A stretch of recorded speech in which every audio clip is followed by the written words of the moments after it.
What is the root of all evil? Root of all evil. Many people of color believe that if you have money, you can do any and everything. You cannot. Other people believe that if you don't have money, you cannot do anything. They are also wrong. Money is only the visible effect that shows what is going on in your mind. The richer, stronger, and clearer your thoughts, the greater your supply of currency. Money doesn't always show up as dollar bills and coins.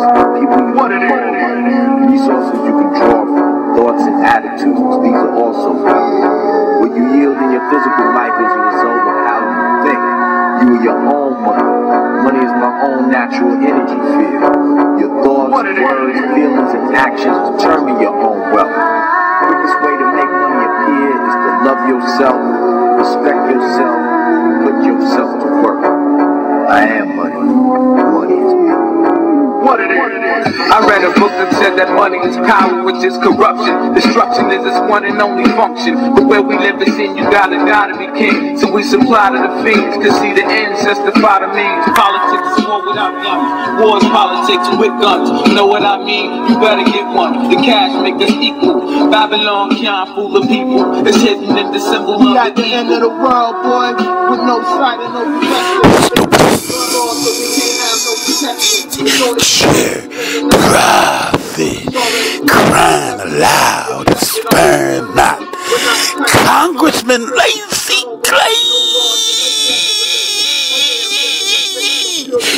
do the right thing, cause you don't know my story. Wheelchair property, west side, let's go. No part of this. Money is the root of all evil. Money is the root of all evil. From the pyramid to the eagle. Check your dollar bill, boy, there it is. Money is the root of all evil. Period. What is the root of all evil? Money is the root of all evil. From the pyramid to the eagle. Check your dollar bill, boy, there it is. Money is the root of all evil. Picture this illegal rock racket. Make sure it's dry before you try and back it. This is when the iron starts jumping out of jackets. Hit the block like a dead cop, the block thickens. Chicken heads in the parking lot, sparking chocolate. You take your place in the mix. Domino tricks. It's crazy about the New York Knicks. It's like a Newport fix. You pour 16 stones and right off the bat. One grabbed his dome when he smoked the crack. Stood back and began to scream, swinging his fists up at the wind. Gave a devilish grin and fell dead with his eyes open. Involuntary homicide. He died hoping for a blessing. Murder by his obsession. You can use your 40 as a weapon. A little bit of gas, ignite fire underneath the heavens that can reach around the universe. Purify the earth. Dollar bill on its reverse side. See what is it worth? It seems the number 13 is the curse. If you accept this, it's 13 letters in the new it coeptus. 13 rows of granite blocks on the pyramid of Giza. 13 stars above the eagle holding 13 fig leaves and 13 arrows. 13 berries on the branch and one barrel watching you with the all eye seeing. Announcing the beginning of the end of all human beings. What is the root of all evil? Money is the root of all evil. From the pyramid to the eagle. Check your dollar bill, boy, there it is. Money is the root of all evil. Period. What is the root of all evil? Money is the root of all evil. From the pyramid to the eagle. Check your dollar bill, boy, there it is. Money is the root of all evil. Period.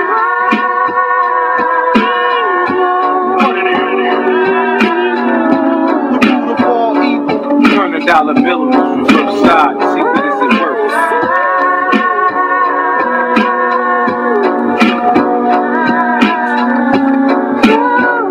Cash money.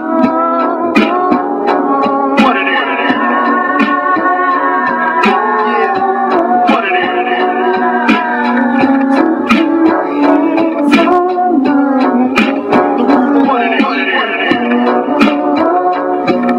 Dead presidents.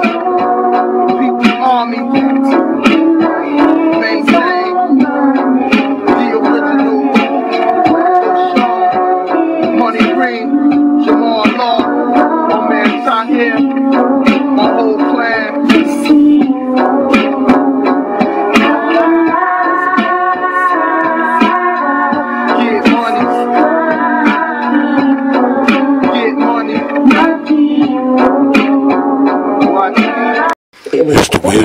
property. Today is more than 100 Do the people right across thing. the country, Lacy, Congressman Lacy Clay and Conway here in the city of St. Louis, the Health and Human Services Oversight Committee. Healthcare is gone. High-tech lynching, almost like Wall Street, a bailout and a bust-up. Let's go. It's time to give equal treatment and equal health care on the west side, Congressman Clay, and in the city of St. Louis, Alderman Steve Conway. Let's go. It was quite a scene today as more than 100 people across the country, many of them doctors, are under arrest tonight charged in the biggest Medicare fraud case in history. At a time when money is tighter than ever, this kind of fraud is costing Americans as much as $90 billion a year. ABC's Pierre Thomas has details of today's takedown. 6 a.m., roughly an hour before dawn. Federal agents convene in a Brooklyn parking lot to prepare for a raid. The target, suspected healthcare scamsters stealing your tax dollars by the bushel. ABC News was there exclusively as the suspects were read their rights. It was all part of a national crackdown with raids across the country. $200 million in fraud from these raids alone. Doctors, nurses, and medical professionals from Los Angeles to New York and cities in between have cheated taxpayers and patients alike. Prosecutors say this clinic, along with two others in Brooklyn, accounted for nearly $57 million in fraud. Here's how the scam allegedly worked. Sources say the clinic recruited and then paid patients a $40 kickback to come in for bogus treatments for vertigo. The problem is the treatment was never provided or not needed at all. Some patients were even given government-funded transportation and expensive ambulettes. The clinic then billed Medicare and Medicaid for all of it. You paid the bill. Tens of thousands of dollars a week. It's a serious crime, and as we have shown today, we will make sure that it has serious consequences. It's a multi-billion-dollar racket. The government today even revealed a most wanted healthcare fugitives list, many on the run for stealing millions. We urge the public to report any information on the whereabouts of these fugitives. Healthcare fraud, a true epidemic. Pierre Thomas, ABC News, New York. Healthcare fraud is also an issue here in the city of St. Louis. And then there is a disparity, pardon me, there is a disparity in equity and dissemination of healthcare here in the city of St. Louis. Congressman Lacy Clay, Congressman Russ Cornahan, local city alderman and the aldermanic board, Steve Conway. I pray as a United States citizen and as a St. Louis citizen and a Missouri State citizen that we do the right thing in the equality of first no harm in healthcare. This is a presentation on the current status of the American healthcare system. Congressman Clay and also Steve Conway and also Congressman Russ Cornahan. This is Dr. Kathy Sanders Phillips, PhD in pediatrics. Let's listen to Dr. Phillips. Racial inequality is a form of social inequality, where specific racial and or ethnic groups have unequal social status and or unequal access to societal resources relative to other groups in a society. Racial inequality, it's important to keep in mind, is the result of legal and non-legal systems of discrimination. So it is the legal and non-legal systems of discrimination that form the foundations of health disparities in our country.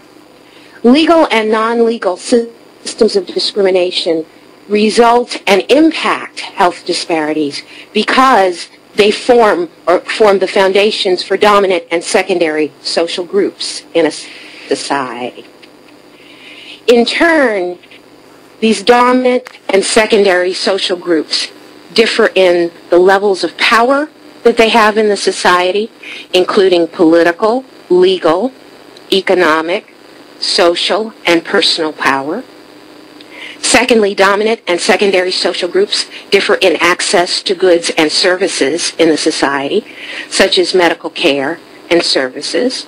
And thirdly, dominant and secondary social groups differ in the levels of chronic and acute stress, in particular poverty, violence, and other stressors that are associated with secondary social status.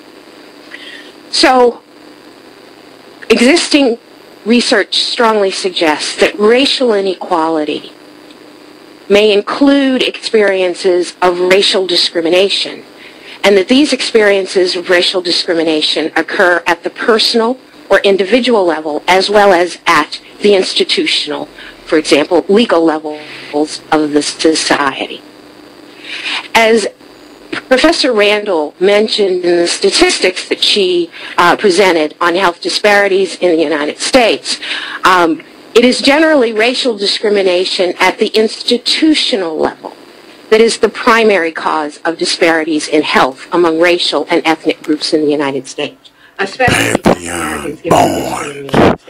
The healthcare system in the city of St. Louis, we need to take a good look. Level impacts health and other outcomes because it's been codified in a society's institutions, customs, and laws. Therefore, the impact of racial discrimination at the institutional level is greatest when discrimination is legalized, such as what we've seen in the United States and in South Africa during the era of apartheid. And Jim Crow law. To legal racial discrimination is consistently related to poor health outcomes in the United States and abroad. This has been shown across the world. A tale of two healthcare communities, as the counter report in the 60s.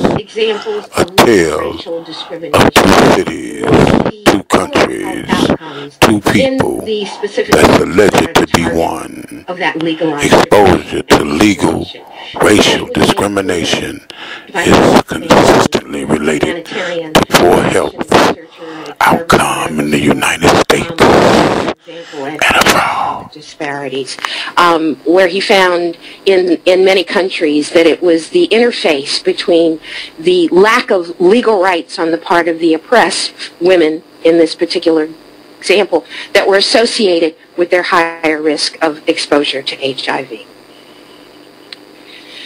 The inequalities associated with racial discrimination at the institutional level, i.e. those inequalities in income, housing, education, and medical care, are indeed among the most important risk factors for health disparities. Medical care. So consequently, in the next section, given this context or foundation for social inequality and racial inequality that I've shared, we'll explore how social inequalities, specifically racial inequalities, specifically influence health outcomes in Black Americans and other racial and ethnic groups in the United States. So we'll be looking at the mechanisms by which racial inequalities influence health outcomes.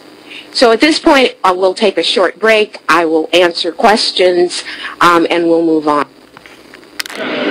We shall overcome. Deep in my heart, I do believe we shall overcome. Though I join hands so often with students and others behind jail bars singing it, we shall overcome. Sometimes we've had tears in our eyes when we joined together to sing it, but we still decided to sing it. We shall overcome. No, before this victory's won, some will have to get thrown in jail some more, but we shall overcome. Don't worry about us. Before the victory's won, some of us will lose jobs, but we shall overcome. Before the victory's won, even some will have to face physical death. But if physical death is the price that some must pay to free their children from a permanent psychological death, then nothing shall be more redemptive. We shall overcome. Before the victory's won, some will be misunderstood and called bad names and dismissed as rabble-rousers and agitators, but we shall overcome. And I'll tell you why. We shall overcome because the arc of the moral universe is long, but it bends toward justice. We shall overcome because Carlyle is right. No lie can live forever.